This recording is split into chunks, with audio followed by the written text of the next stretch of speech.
मेरा नाम सुनैना है। मैं एक छोटे से गांव की साधारण लेकिन बहुत ही पेचीदा घराने में पैदा हुई। मेरे पापा किसान थे जो बहुत ही मेहनती और शांत स्वभाव के थे। वे दिन भर खेतों में काम करते और शाम को थके हारे घर लौटते। लेकिन वो घर असल में मेरे पापा का था ही नहीं। वहाँ पर चाचा का राज था। चाचा सरकारी कर्मचारी थे और दादा दादी ने हमेशा उन्हीं को सब कुछ समझा। घर की बागडोर, फैसले, इज्जत, यहाँ तक कि पापा की भी हर चीज उनके कदमों में थी।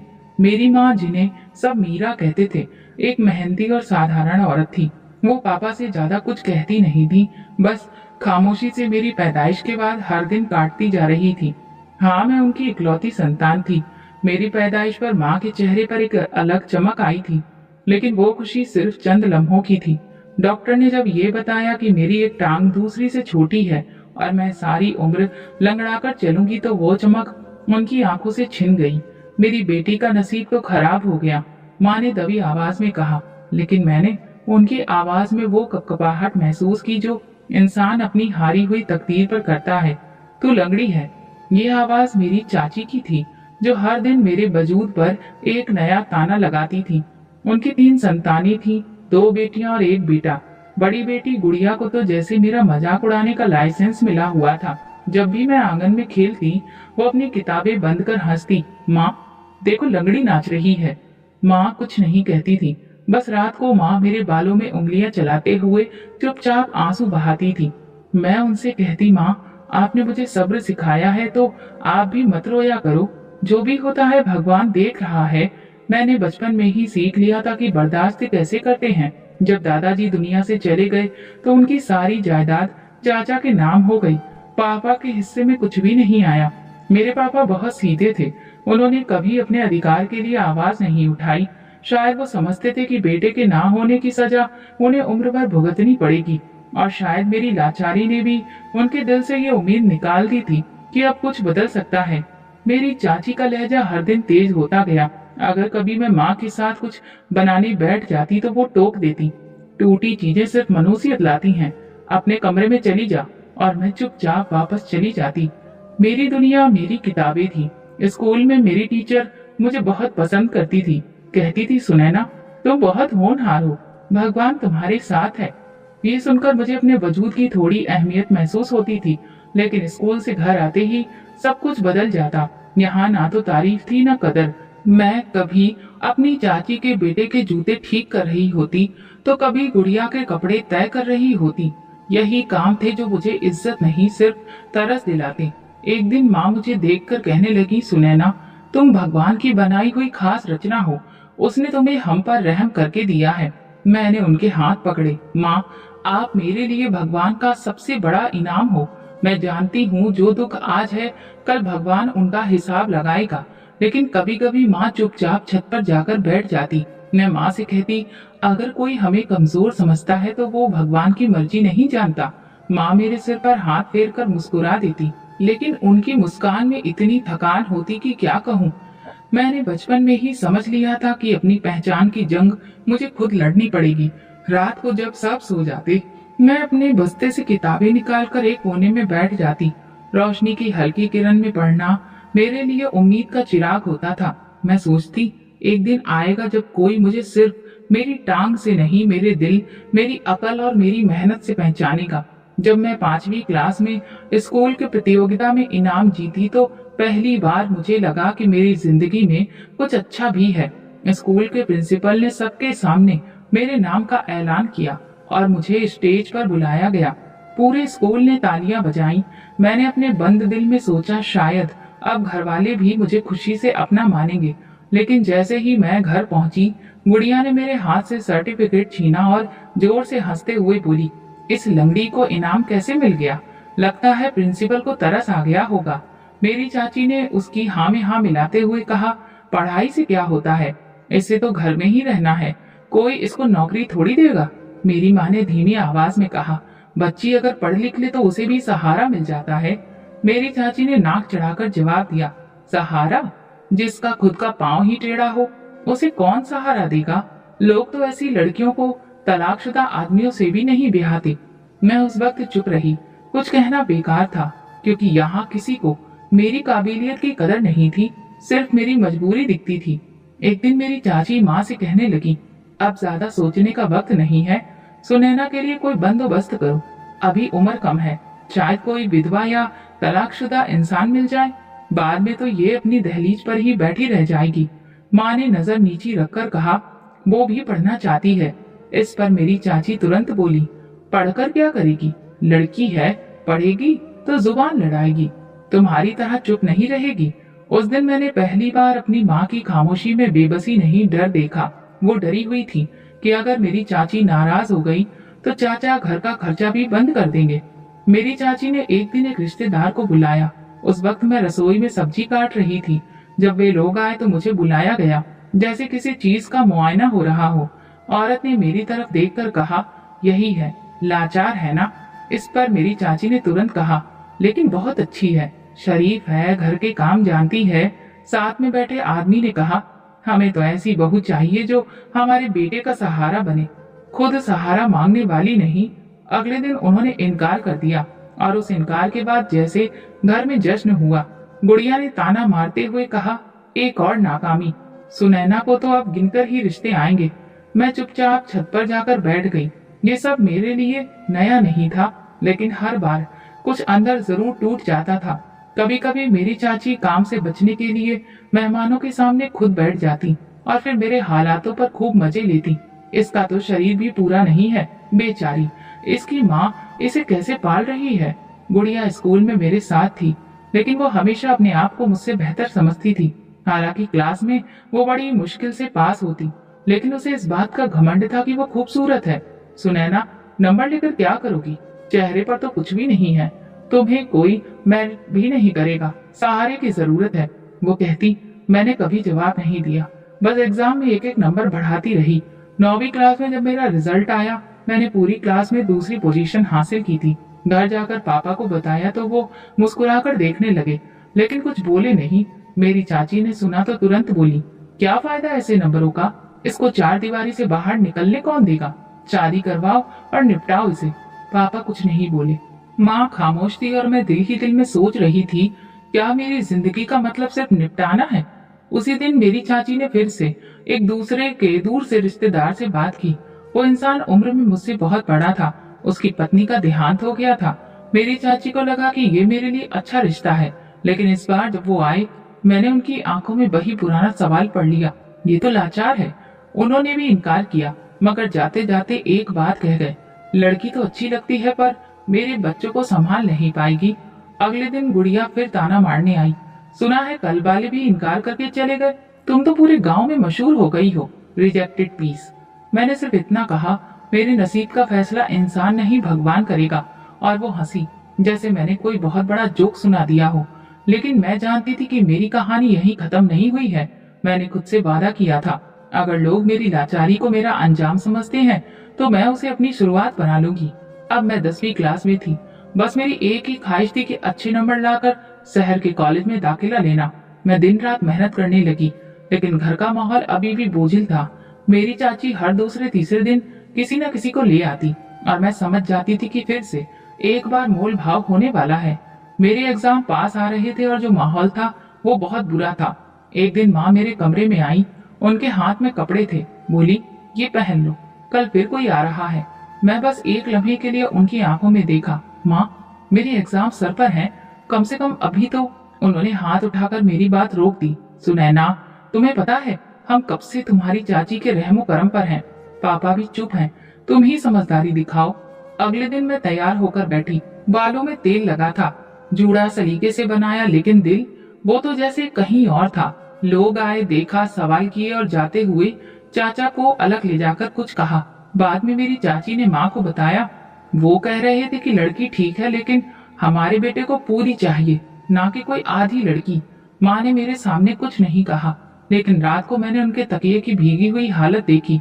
मैं छत पर गई, आसमान की ओर देखा और इतना कहा, भगवान मुझे सब मंजूर है, अगर ये मेरे हक में बेहतर नहीं तो फिर ठीक है। ऐसा कई बार हुआ। कुछ लोग ये कहकर इनकार कर देते कि लड़की लाचार है, कुछ कहते घर का माहौल ठीक नहीं, और कुछ यूं ही खामोशी से चले जाते। लेकिन हर बार मेरी पढ़ाई एक कदम पीछे हो जाती। एक दिन मेरी चाची ने साफ साफ कहा, अब इसका स्कूल बंद करवाओ। लड़की को दिन ब दिन पढ़ाने से सिर्फ उसकी जिद बढ़ेगी, नसीब नहीं बदलेगा। माँ ने पापा से बात की, इसे मैट्रिक तक तो पूरी कर लेने दो पढ़ाई। पापा ने सिर झुकाकर कहा, कर ले लेकिन आगे नहीं। मैंने एग्जाम दिए, दिल में दर्द, दिमाग में डर और आंखों में सपना लिए। एग्जाम खत्म हुए, कुछ दिन हो चुके थे, मेरा रिजल्ट सबसे अच्छा आया, लेकिन घर में जैसे किसी को फर्क ही नहीं पड़ा। मैंने वो कॉपी जिस पर सबसे ज्यादा नंबर लिखे थे अपनी किताबों के बीच में छुपा दी। पापा ने एक बार पूछा था, क्या इरादा है आगे पढ़ने का? मैंने कहा, दिल तो है लेकिन हालात नहीं। उन्होंने मेरी बात पूरी होने से पहले ही सिर झुका लिया, जैसे वो खुद इस बात को जानते हो। एक शाम माँ मेरे पास आई, चुपचाप बाल संवारने लगी। मैंने उनके चेहरे को ध्यान से देखा, आंखों के नीचे हल्के काले घेरे थे। बोली, बेटा कल कुछ लोग आ रहे हैं, तुम्हारी चाची कहती है बहुत अच्छा रिश्ता है, लड़का अमीर है। मैंने कोई सवाल नहीं किया, बस इतना कहा, जो ठीक लगे वही करिए। अगले दिन सुबह से ही घर में हलचल शुरू हो गई। मेरी चाची जल्दी जल्दी सफाई कर रही थी, गुड़िया कपड़ों में उलझी थी और मैं कमरे के कोने में बैठी भगवान की पूजा कर रही थी। अजीब सा महसूस हो रहा था, ना परेशानी ना उम्मीद, बस खामोशी। दोपहर को जब सूरज सर पर आया तो मेहमान भी आ गए। मेरी चाची ने तुरंत कमरे में बुलाया और कहा, तैयार हो जाओ, मेहमान आ गए हैं। लड़का कारोबारी है, 2 बच्चे हैं, लेकिन उसके पास पैसा बहुत है। अगर ये रिश्ता हो जाए तो तुम्हारी किस्मत संवर जाएगी। ये तुम्हारे लिए आखिरी मौका है। आखिरी मौका? मैं इस बात पर रुक गई। क्या इंसान की जिंदगी में मौकों की गिनती तय होती है? मैं सफेद रंग का सूट पहने आईने के सामने खड़ी खुद को देख रही थी कि तभी गुड़िया आई और दरवाजे की चौखट से टेक लगाकर कहने लगी, मैडम तैयार हो रही हैं। उम्मीद है इस बार भी वापसी का टिकट मिलेगा, लेकिन खैर किस्मत तुम्हारी है, शायद इस बार कोई तरस खा ले। मैंने उसकी तरफ देखा और कहा, मैं खुद पर तरस नहीं खाती, क्योंकि मुझे मेरे भगवान पर भरोसा है। नीचे जाकर बैठी तो पहली नजर उस औरत पर पड़ी जो लड़के की माँ लग रही थी। उसकी नजरें मेरे पैरों पर थम गईं। लड़का चुपचाप बैठा रहा। मेरी चाची उनके सामने मेरी तारीफों के पुल बांधती रही। बहुत अच्छी लड़की है, माँ बाप की सारी बातें मानती है, घर के काम भी जानती है और चुपचाप रहती है। औरत ने सवाल किया, लड़की को कामकाज में कोई दिक्कत तो नहीं? बच्चों को संभाल लेगी? चाची तुरंत बोली, नहीं बिल्कुल नहीं, ये तो सब कुछ सीख चुकी है। मैंने पहली बार बोलने की हिम्मत की, अगर भगवान चाहेगा तो मैं हर रिश्ता निभा सकूंगी। बात पूरी होने के बाद सब उठकर चले गए और शाम को संदेश आया। लड़का भी अपनी पहली पत्नी से तलाक के बाद संभाल नहीं पाया। उसे बच्चों के लिए माँ जैसा प्यार चाहिए। ये लड़की शायद उनके लिए बेहतर नहीं हो। मेरी चाची ने दरवाजा बंद करते हुए कहा, यही होता है जब लड़की में कमी होती है। अमीर लोग हर चीज देखते हैं। मैंने कोई जवाब नहीं दिया। मैं छत पर चली गई। नीचे से आई आवाज में अब शोर नहीं था, बस एक खामोशी थी। अगले दिन गुड़िया ने नाश्ता करते हुए अपनी माँ से कहा, अब सुनैना के लिए तो शहर के बाहर का ही कोई रिश्ता ढूंढना पड़ेगा। यहाँ के लोग तो उसे जान चुके हैं। उन्होंने सर हिलाया। अब देखना होगा कहाँ से कोई तैयार होता है, और अगर ऐसा नहीं हुआ तो बस फिर किसी आश्रम में बिठा दो, अपनी उम्र वही गुजार देगी। मैं बर्तन मांजते हुए खुद से बोली, मेरे भगवान ने जो मेरे लिए लिखा है वो मेरे पास आएगा, ना एक दिन पहले ना एक दिन बाद। उसी दिन से मैंने ये तय कर लिया था कि मैं ना खुद को रोकूंगी ना किसी के तानों को दिल में बिठाऊंगी। मेरे रास्ते कठिन जरूर हैं, लेकिन वही रास्ते मंजिलों की पहचान करवाते हैं। कुछ दिन बाद जब मैं पुरानी किताबें साफ कर रही थी, उसमें एक विचार लिखा था, भगवान अगर नसीब में कोई दुख देता है तो उसे बर्दाश्त करने की ताकत भी देता है, और अगर वो आपको खुशी दे तो उसका शुक्रिया अदा करने की भी हिम्मत रखिए। मैंने वो बात अपनी कॉपी के पहले पन्ने पर लिख दी। शायद यही बात मेरी जिंदगी की सच्चाई बनने वाली थी। मेरी चाची अब मेरे मामलों में खामोश हो चुकी थी, जैसे हर दरवाजे पर नाम न मिलने के बाद उनके पास कहने को कुछ बचा नहीं था। लेकिन घर में एक और कहानी खामोशी से चल रही थी, जिसका मुझे तब पता चला जब मैं एक दिन पानी लेने किचन की तरफ गई। किचन के बगल में बने कमरे से गुड़िया की आवाज आ रही थी। वो फोन पर बात कर रही थी। मैं रुक गई। रजत, तुम्हें अंदाजा भी है कि मैं तुम्हारे बिना नहीं रह सकती। तुम कब अपनी माँ को भेजोगे? उसकी आवाज में घबराहट थी। मैंने माँ को मना लिया है। अब सिर्फ तुम्हारी तरफ से कदम उठाना बाकी है। मैं चुपचाप वापस पलट गई। एक पल को हैरान हुई कि जो लड़की दूसरों के रिश्तों का मजाक उड़ाती थी, वो खुद किसी मोहब्बत में गिरफ्तार हो चुकी है और इतनी गहराई से कि माँ तक को मनाने में कामयाब हो गई है। 2 दिन बाद मेरी माँ ने बताया, गुड़िया का रिश्ता आया है। लड़का यूनिवर्सिटी में पढ़ता है। उसकी क्लासमेट है जिसका नाम रजत है। इससे मेरी चाची बहुत खुश थी। लड़का बहुत स्मार्ट है। उसकी माँ भी बहुत अच्छी औरत है। चाची ने माँ को बताया, बस लड़की की पर्सनैलिटी इतनी अच्छी है कि कोई भी उसे बहुत अमीर समझेगा। गुड़िया ने खुद कहा है कि उसके पास बहुत पैसा है, गाड़ी है, महंगे कपड़े हैं, ब्रांडेड जूते, सब कुछ है उसके पास। कुछ दिन बाद रजत अपनी माँ के साथ आया। मैं पर्दे के पीछे से उसे देख रही थी। साधारण से कपड़ों में था, लेकिन उसके अंदाज में गरिमा और तमीज थी। माँ भी उसकी नरम लग रही थी। मेरी चाची और गुड़िया दोनों अपनी तारीफें कर रही थी। गुड़िया न सिर्फ खूबसूरत है बल्कि घर के काम काज में भी माहिर है। मेरी चाची ने बड़े गर्व से कहा। रजत की माँ ने मुस्कुराकर सिर हिलाया। हमें गुड़िया पसंद है। रजत ने भी यही कहा था। बात कुछ आगे बढ़ी तो मेरी चाची ने एक दिन पापा और चाचा को बिठाकर कहा, सुनैना के लिए कुछ नहीं हुआ, लेकिन गुड़िया का नसीब अच्छा है। हम चाहते हैं कि जल्दी शादी कर दें ताकि सब कुछ अच्छे तरीके से हो जाए। दोनों ने खामोशी से उनकी बात सुन ली। चाचा तो वैसे भी चाची के कहे अनुसार ही चलते थे। वो दिन कहती तो दिन होता, रात कहती तो रात। लेकिन मेरी माँ को परेशानी होने लगी। एक दिन उन्होंने मुझसे कहा, पता नहीं क्यों मुझे इस रिश्ते में जल्दबाजी महसूस हो रही है। मैंने कहा, माँ आपने कभी किसी के मामले में दखल नहीं दिया, इस बार भी खामोश रहिए। हर किसी का नसीब उसका साथ देता है या नहीं, ये वक्त बताता है। मेरी चाची हर दिन शादी की तैयारियों में लगी थी। गुड़िया महंगे कपड़े, जूते और जेवर देखकर खुश होती, गर्व से कहती, सुनैना को भी दिखा दो, कम से कम शादी की तैयारी की खुशबू तो महसूस कर लेगी। रजत के आने जाने का सिलसिला बढ़ गया। वो हर हफ्ते अपनी माँ के साथ आता, खामोशी से बैठता, सुनता और चला जाता। मेरी चाची उसकी कुछ बातों पर आपत्ति जताने लगी थी, लेकिन गुड़िया ने उन्हें तसल्ली दी। माँ आपको क्या लगता है, जिसके पास सब कुछ होता है वो जरूरत से ज्यादा बोलता है? नहीं, वो बस अपने कामों से खुद को जाहिर करता है। एक दिन चाची ने माँ से कहा, सोचा है शादी से पहले रजत के घर चलें, कम से कम लड़की का भविष्य कैसा है देख लें। लेकिन वे लोग कहते हैं कि अभी घर में मरम्मत का काम हो रहा है, इसलिए बाद में आ जाना। माँ ने कोई सवाल नहीं किया, लेकिन मुझे महसूस हुआ कि बातों में कुछ झोल है। मैंने गुड़िया को दोबारा फोन पर बात करते हुए सुना, रजत तुमने वादा किया था कि शादी के बाद मुझे सब कुछ दोगे। अमीर लोग अपनी चीजें छुपाते नहीं, दिखाते हैं। मैंने उस दिन खुद से एक बात कही, जो चीज ज्यादा चमकती है जरूरी नहीं कि वो सोना ही हो। मेरी चाची ने मेहंदी के कपड़े देखने के लिए मुझे भी साथ चलने को कहा। मैं उनके साथ गई। दुकान पर खड़े होकर गुड़िया ने कहा, सुनैना ये वाले कपड़े तुम पर अच्छे नहीं लगेंगे, क्योंकि तुम्हारी चाल इनके साथ नहीं चलेगी। तुम बस अपने सीधे साधे कपड़ों में ही अच्छी लगती हो। मैंने नजर झुकाते हुए कहा, कपड़े इंसान की किस्मत नहीं बदलते, नीयत बदलती है। और वो हंसी, जैसे कोई मजाक सुना हो। वापस आकर मैंने खामोशी से भगवान के आगे हाथ जोड़ दिए, शायद कोई इशारा मिल जाए।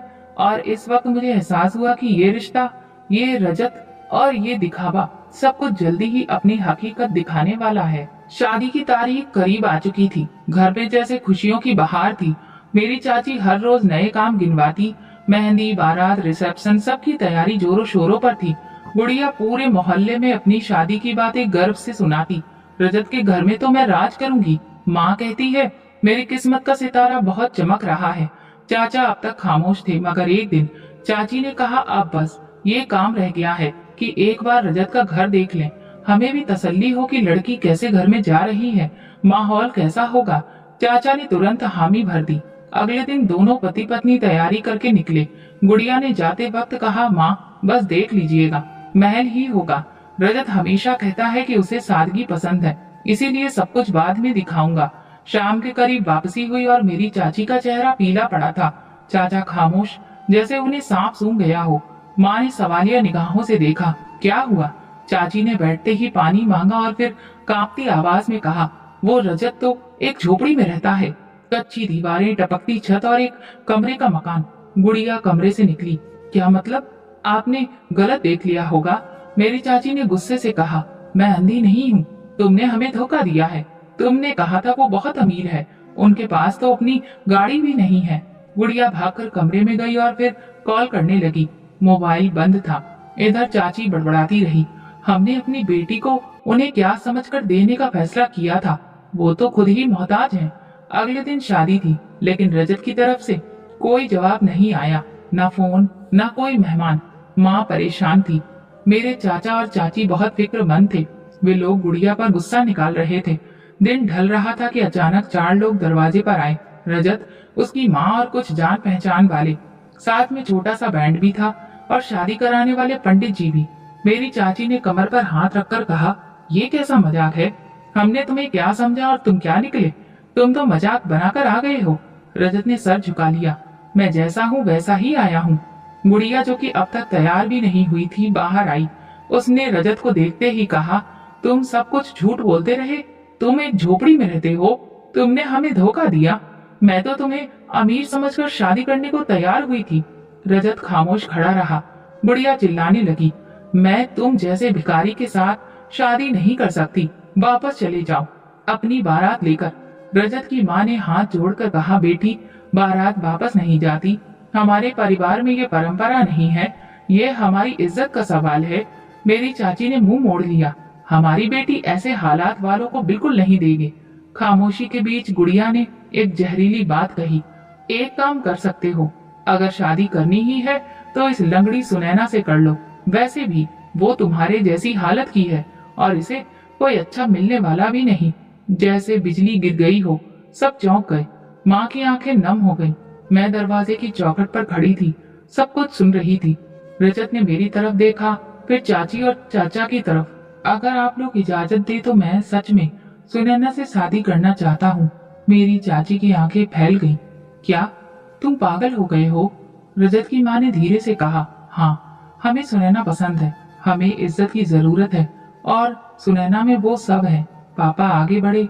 अगर सुनैना तैयार है तो फिर हम भी तैयार हैं। सबकी नजरें मुझ पर थी।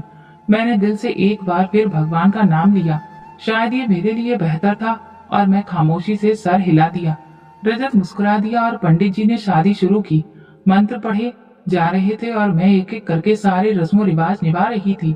उस लम्हे मुझे महसूस हुआ कि मेरे लिए जो रिश्ते आए उन सबका इनकार, हर ताना और हर आंसू मुझे यहाँ तक लाने का जरिया थे। शादी के बाद मेरे पापा ने मेरे सिर पर हाथ रखा।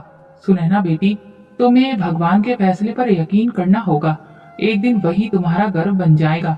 मैंने उनके हाथ अपने गाल से लगाए।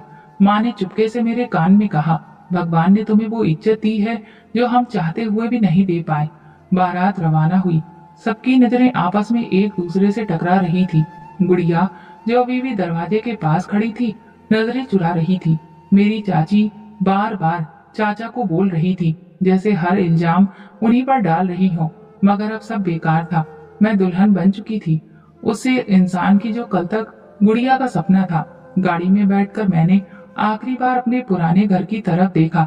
न आंसू थे न पछतावा, बस एक सुकून था, खामोश सा सुकून जो दिल में उतरता है।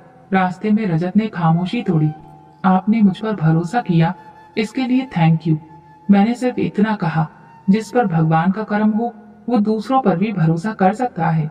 गाड़ी शहर की गलियों से होते हुए एक अलग रास्ते पर मुड़ गई। मैं सोच रही थी कि झोपड़ी शायद किसी वीरान इलाके में होगी, लेकिन रास्ता तो शहर के पॉश इलाके की तरफ जा रहा था। मैं कुछ बोलने ही वाली थी कि रजत ने अचानक गाड़ी एक बहुत बड़े शानदार गेट पर रोकी। मैं चौंक गई। रजत मुस्कुराया, हाँ, हम पहुंच गए। दरवाजा खुला, गाड़ी अंदर गई और मेरे सामने एक शानदार आलीशान हवेली खड़ी थी।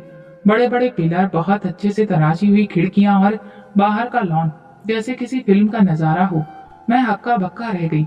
दरवाजा खुलते ही नौकरानियों ने फूलों की बारिश की और एक उम्रदराज औरत ने मेरे माथे पर टीका लगाया। स्वागत है तुम्हारा बेटी, ये घर अब तुम्हारा है। मैं दरवाजे पर खड़ी सोच रही थी कि जो इंसान खुद को झोपड़ी वाला कहता रहा, वो इस महल में कैसे रहता है। फिर उन्होंने धीरे से कहा, लीजिए, आपको आपका कमरा दिखा देता हूँ। अंदर दाखिल होते ही हर चीज एक नई दुनिया की झलक थी। कालीन, झूमर, एक से एक सब कुछ महंगा। जब कमरे में दाखिल हुई तो वहाँ हर चीज मेरा इंतजार कर रही थी। फूलों से सजा बिस्तर, ढेर सारी खुशबू। मैंने हैरत से कहा, ये सब? रजत ने कहा, मैं झूठा नहीं था, सिर्फ चुपचाप था। मैं जानना चाहता था कि कौन मेरे साथ मेरी सच्चाई के बिना चल सकता है। मैंने कहा, तो वो सब झोपड़ी, गरीबों वाला माहौल, वो सब दिखाने का तरीका था।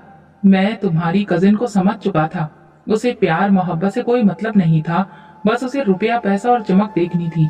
रजत ने कुर्सी पर बैठकर कहा, मैं चाहता था कि जो मेरी पत्नी बने वो मेरी सोच, मेरे जज्बे, मेरे दिल को समझे, और तुमने इसे समझा।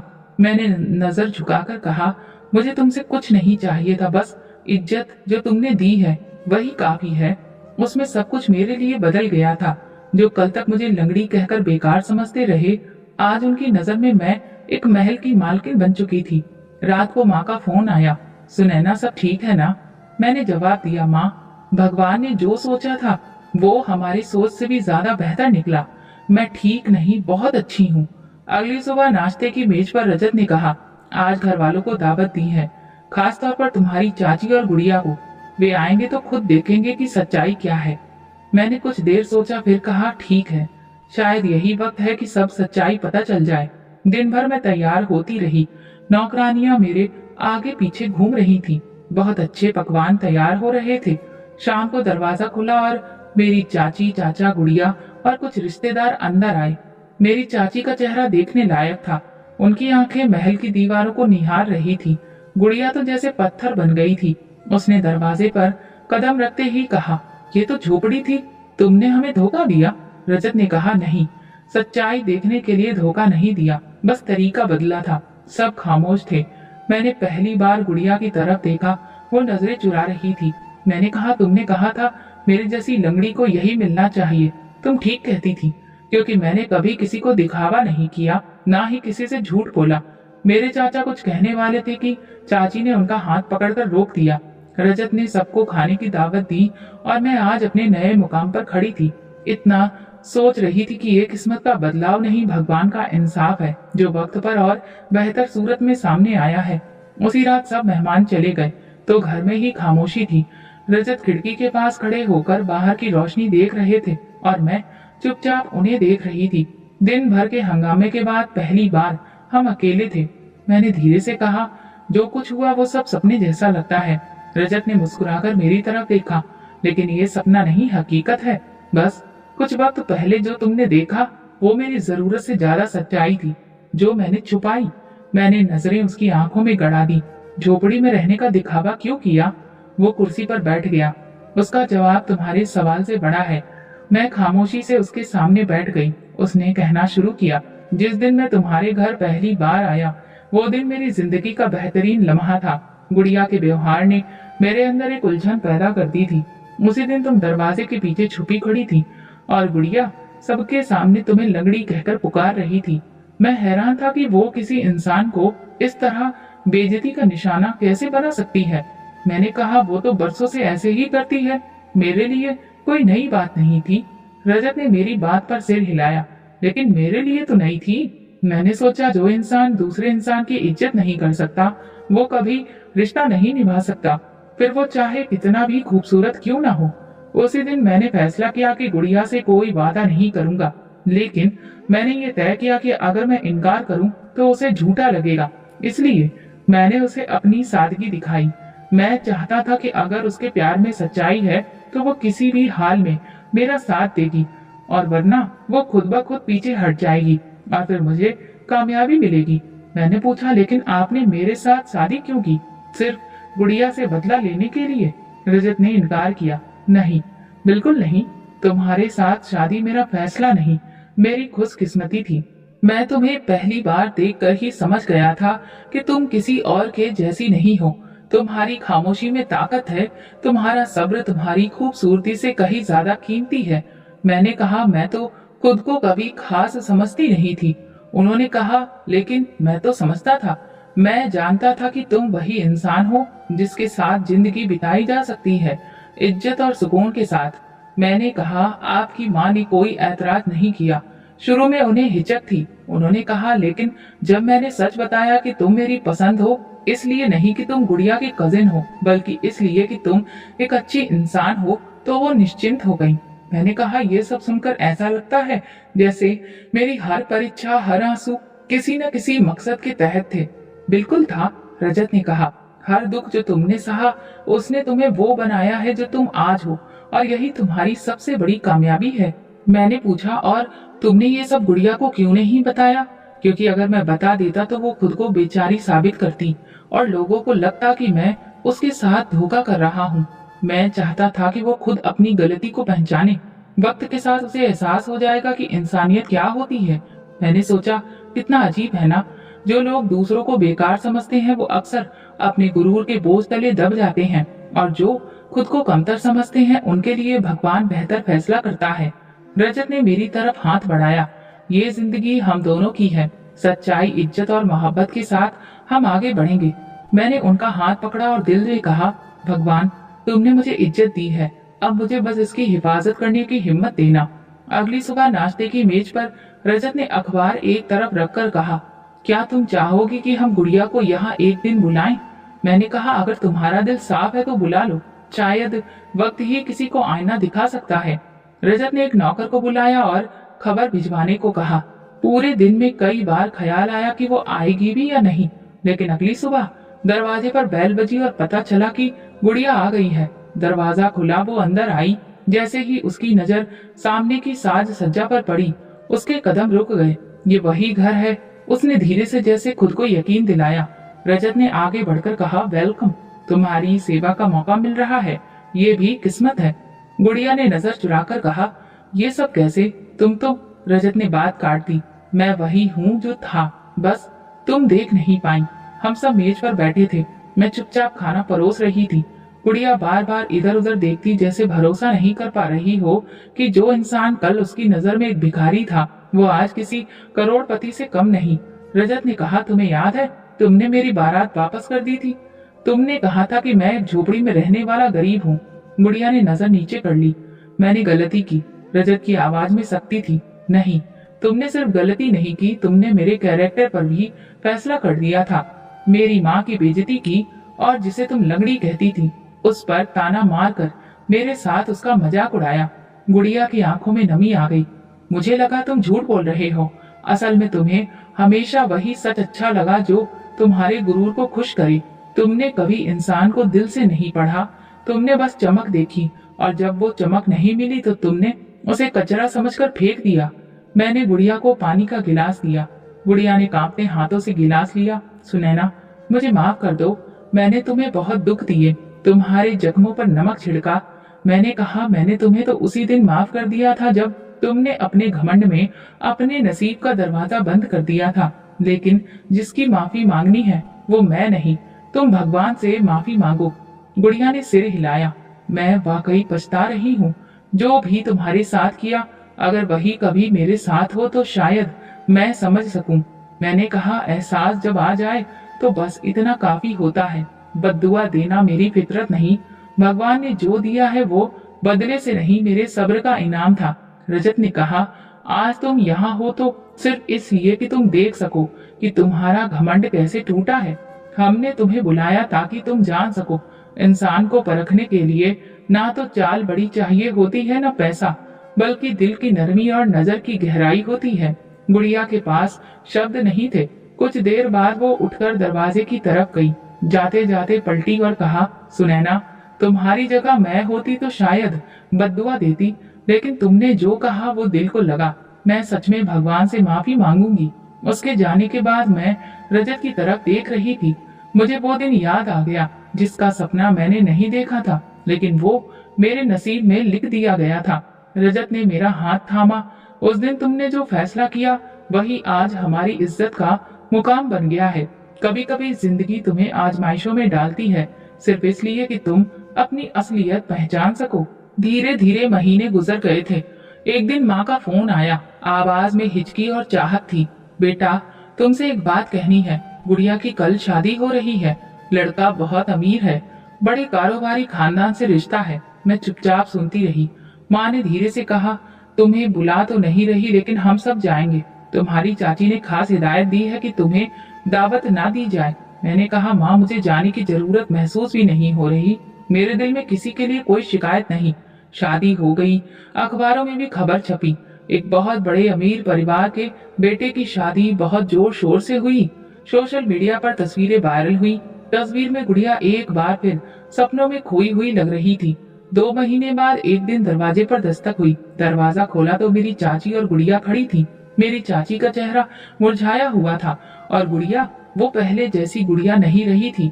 मैंने दरवाजे से हटकर रास्ता दिया, अंदर आई। वे खामोश थी। पानी का गिलास मांगा। क्या हुआ? मैंने चाची से पूछा। उन्होंने तलाक दे दिया, चाची ने कहा। मैंने कोई हैरत नहीं दिखाई। क्यों? गुड़िया ने रोते हुए कहा। उसकी ये तीसरी शादी थी। कहने लगा, जब मेरा दिल भर जाता है तो ऐसे ही रिश्ता खत्म कर देता हूँ।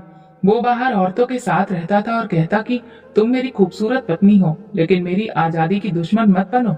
मैंने कहा, तो फिर अब तुम यहाँ क्यों आई हो? गुड़िया ने मेरा हाथ पकड़ा। मैं जानती हूँ कि तुमने मुझे बद्दुआ दी होगी। मेरी हालत देखो, मेरे साथ वही सब कुछ हो रहा है जो मैंने तुम्हारे साथ किया। मैंने हाथ छुड़ाकर कहा, मैंने तुम्हें कभी बद्दुआ नहीं दी गुड़िया। मैंने तो कभी तुम्हारे लिए कुछ बुरा भी नहीं चाहा, लेकिन हाँ, तुम्हारा घमंड जरूर तोड़ दिया गया है। गुड़िया का सिर झुक गया। फिर मेरे साथ ये सब क्यों हो रहा है? मैंने कहा, शायद इसलिए कि भगवान चाहता है कि तुम अपने कर्मों पर नजर डालो। हम जैसे लोग जो दर्द सहते हैं वो बदला लेने के लिए नहीं, सबक देने के लिए होते हैं। मेरी चाची ने गहरी सांस ली। हमने तुम्हें हमेशा कम समझा और आज जो कुछ हुआ वो शायद हमारी सोच की सजा है। मैंने कहा, सोचने की बात यह है कि इज्जत पैसे से नहीं, व्यवहार से मिलती है। तुमने मेरी इज्जत को बेकार समझा और मेरी लाचारी को भगवान ने इज्जत में बदल दिया। गुड़िया रो रही थी। माफ कर दो सुनैना, मैं रात को सो नहीं पाती हूँ। हर जगह बेइज्जती होती है, हर जुबान पर ताना होता है। मैंने कहा, मैं उस दिन भी नहीं बोली थी जब तुमने मेरी मजबूरी को मेरा अंजाम बना दिया था, लेकिन मैं तुम्हें उसी दिन माफ कर चुकी थी जब तुम्हारे इनकार ने मुझे मेरे नसीब तक पहुंचा दिया। लेकिन एक बात याद रखो, माफी मांगनी है तो भगवान से मांगो, वही है जो सब बदल देता है, किस्मत भी। गुड़िया बोली, मुझे रास्ता दिखाओ सुनैना, मैं थक चुकी हूँ। मैंने कहा, रास्ता वही है जो मैंने चुना है, सब्र करो, भगवान का शुक्रिया अदा करो और खामोशी से जियो। किसी की इज्जत पर सवाल मत उठाओ, चाहे वो तुमसे कमजोर ही क्यों ना हो, क्योंकि भगवान कमजोरों का भी साथ देता है और जब वो इंसाफ करता है तो कोई बचता नहीं। वो दोनों उठी और दरवाजे से निकलते वक्त पलटी। काश मैं पहले तुम जैसी बन जाती। मैंने कहा, काश तुमने पहले अपने आप को पहचाना होता। जिंदगी का एक दौर खत्म हुआ, लेकिन सब कुछ बाकी था। मेरी चाची और गुड़िया के जाने के बाद कई दिन तक घर में खामोशी के साथ बातें चलती रही। न जुबान से कुछ कहा गया, न दिल से। माँ ने एक दिन फोन पर कहा, बेटी, गुड़िया के लिए फिर से रिश्ता ढूंढा जा रहा है। तुम्हारी चाची को लगता है कि पहली बार उसकी किस्मत खराब निकली, अगली बार संभल जाएगी। मैंने कहा, अगर सच नहीं बदला तो फिर नसीब का नक्शा बदलना मुमकिन नहीं। कुछ हफ्तों में पता चला कि गुड़िया की दूसरी शादी हो गई है। लड़का विदेश में रहता था, एक कारोबारी विजिट पर आया था। शादी के कुछ ही दिनों के बाद वो वहाँ वापस चला गया और फिर बातचीत कम हो गई। गुड़िया ने कई बार फोन किया, संदेश भिजवाए, लेकिन वो वापस नहीं आया। आखिरकार वो शादी भी बस कागजों की बनकर रह गई। फिर कुछ महीने गुजरे और फिर से तीसरी बार परिवार के ही किसी जानने वाले के जरिए एक और रिश्ता हुआ। लड़का शहर के एक मशहूर बिजनेसमैन का भांजा था, मगर शादी के बाद पता चला कि वो नशे का आदी था। गुड़िया के ससुराल में उसे बोझ की तरह देखा जाने लगा। कुछ महीनों बाद वहाँ भी तलाक हो गया। मेरी चाची चुपचाप थी। शोर मचाने वाली वो औरत जो कभी गुड़िया की खूबसूरती को ही उसकी सबसे बड़ी खूबी समझती थी, अब शांत हो गई थी। मोहल्ले की औरतें पीठ पीछे कहने लगी थी, शायद किसी की बददुआ लगी है। जिस लड़की को सबकी बेटियां जलन से देखती थीं, अब वो खुद तरस का निशान बन गई थी। रजत ने फिर एक दिन कहा, हम गुड़िया के लिए कुछ कर सकते हैं अगर तुम कहो। मैंने कहा, हम वही करेंगे जो एक इंसान दूसरे इंसान के लिए कर सकता है, लेकिन सिर्फ इसलिए नहीं कि वो हमारी जिंदगी की दुश्मन थी, बल्कि इसलिए कि अब वो सबक सीख चुकी है। हमने अपने जानने वालों से बात की। फिर एक दिन एक ऐसा रिश्ता सामने आया जो बहुत अच्छा था। लड़का सरकारी कर्मचारी था, लेकिन बड़ी बात यह थी कि एक ब्रेकडाउन के बाद वो लंगड़ा हो गया था। रजत ने मेरे सामने उसकी सारी बातें रखी। बताओ तुम क्या कहती हो? मैंने कहा यही इंसाफ है, जो किसी को सबक दे और उसे इज्जत के साथ जीने दे। हमने अपनी चाची से बात की। रजत ने बहुत संजीदगी से सारी बात रखी। एक रिश्ता आया है, लड़का अच्छा है, अच्छे चरित्र का है और गुड़िया के लिए बेहतर है। चाची ने सारी बातें सुनी, फिर पूछा क्या वो? रजत ने धीरे से कहा हाँ, वो एक टांग से लाचार है। कमरे में कुछ पल खामोशी छा गई। फिर मेरी चाची ने सर झुकाकर कहा अगर वो गुड़िया को इज्जत दे सकता है तो हमें और कुछ नहीं चाहिए। रिश्ता तय हुआ। इस बार न कोई शोर न लंबी तैयारी, बस एक साधारण सी शादी। गुड़िया लाल लहंगे में थी, लेकिन उसके चेहरे पर वो गर्व नहीं था जो पहले हुआ करता था, बल्कि एक नमी और गंभीर सुकून था। मैं उसकी विदाई के वक्त पास गई। गुड़िया ने मेरी तरफ देखा और धीरे से कहा सुनैना, मैं डरी हुई थी कि अगर ये रिश्ता भी नहीं चला तो मैं टूट जाऊंगी। मैंने उसका हाथ पकड़ा। जो दिल से रिश्ता निभाता है वो कमियों को नहीं देखता।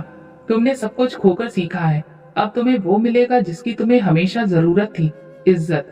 उसका पति समीर एक साधारण मिजाज का इंसान था। वो कम बोलता था, ज्यादा सुनता था। मैंने पहली बार देखा कि गुड़िया किसी की बात सुनकर सिर हिलाती है, बिना कोई बहस के, बिना किसी तकरार के। कुछ महीने बाद गुड़िया मेरे घर आई। अब वो हर वक्त शांत थी। सुनैना, तुमने सच कहा था, बद्दुआ देने की जरूरत नहीं होती, भगवान खुद इंसाफ करता है। मुझे अब एहसास है कि जिसे मैं लंगड़ा कहती थी वो कोई कमी नहीं, एक परीक्षा है, और जो परीक्षा में सब्र करे वही असल में इंसान कहलाने लायक है। मैंने मुस्कुराकर कहा अब तुम्हारा पति तुम्हारी नजरों में लाचार नहीं होगा। उसने आंखों में नमी लिए जवाब दिया नहीं, वो मेरे लिए वही है जो तुम्हारे लिए रजत था, तुम्हारे नसीब का इंसाफ। उसी दिन मुझे यकीन हो गया कि सब कुछ सबक ऐसे होते हैं जो शब्द नहीं वक्त सिखाता है, और जब वो सबक जिंदगी में उतर जाएं तो इंसान का पूरा किरदार बदल जाता है। भगवान का इंसाफ खामोशी से होता है, लेकिन जब वो इंसाफ करता है तो सब कुछ बराबर कर देता है। जिंदगी की एक धारा पूरी हो चुकी थी। जो कहानी बरसों पहले मेरे पहले कदम से शुरू हुई थी, आज वही कहानी एक मुकाम पर आकर रुक गई। लेकिन रुकने का मतलब कभी अंत नहीं होता, कभी कभी ठहराव भी एक नई शुरुआत होती है। रजत आज भी सुबह सवेरे ऑफिस के लिए निकलते हैं और शाम को लौटते हैं। मेरे साथ चाय पीने का वक्त निकालते हैं। हम अक्सर घर के लॉन में बैठकर पुराने दिनों को याद करते हैं। एक दिन रजत ने पूछा सुनैना, अगर तुम्हें वो सब कुछ दोबारा झेलना पड़े तो क्या तुम हिम्मत कर सकोगी? मैंने बिना सोचे जवाब दिया, अगर आखिर में तुम्हारे जैसा साथी मिले तो हाँ, हर बार। आज जब मैं आईने में खुद को देखती हूँ तो वो सुनैना नहीं दिखती जो गांव के कच्चे आंगन में चाची की आवाज से डर जाती थी।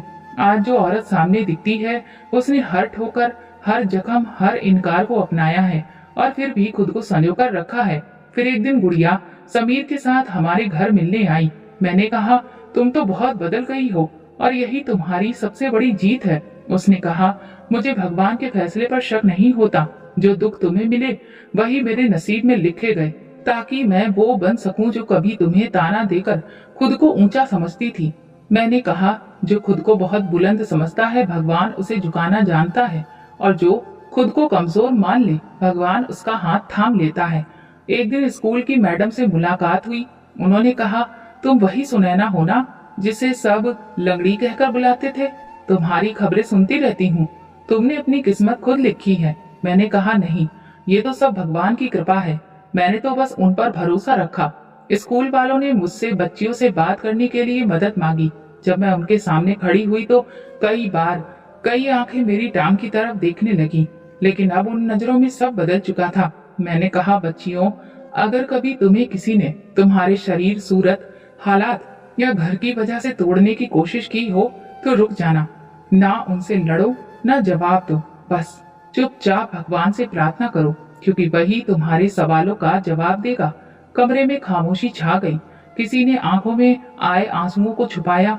वापसी पर रजत ने कहा, आज तुमने वो बात कही जो शायद बहुत से दिलों में उम्मीद जगा देगी। मैंने कहा जो मेरी जिंदगी ने मुझे सिखाया मैंने बस वही बताया। मेरे माँ बाप अब बहुत खुश थे और सुकून में भी। मेरी चाची भी कभी कभी मुझसे मिलने आती। अब वो मेरी तरफ नजरें झुकाकर बात करती। मैं हर बार उन्हें इज्जत से बैठाती, क्योंकि मैं जानती हूँ इंसान वो नहीं जो बदले, इंसान वो है जो माफ करके आगे बढ़ जाए। आज अगर कोई मुझसे मेरी कहानी पूछता है तो मैं बस इतना कहती हूँ, सब्र करो, और बाकी सब भगवान पर छोड़ दो। मैं वो लड़की हूँ जिसे कभी लंगड़ी कहा जाता था। आज मेरे कदमों के नीचे जमीन है और सिर पर भगवान का आशीर्वाद। इस कहानी से हमें सबक मिलता है कि सब्र, शुक्र और सच्चाई इंसान को वहां पहुंचा देती है जहां गुरूर, दौलत और खूबसूरती भी नहीं पहुंचा सकती। भगवान के फैसले भले देर से आते हों मगर हमेशा बेहतर होते हैं। तो दोस्तों, अगर आपको हमारी कहानी पसंद आई हो तो कमेंट करके जरूर बताएं। वीडियो को लाइक करें और ज्यादा से ज्यादा शेयर करें। अगर आप चैनल पर नए हैं तो सब्सक्राइब जरूर करें और नोटिफिकेशन बेल दबाएं ताकि अगली अपडेट सबसे पहले आपको मिले। धन्यवाद।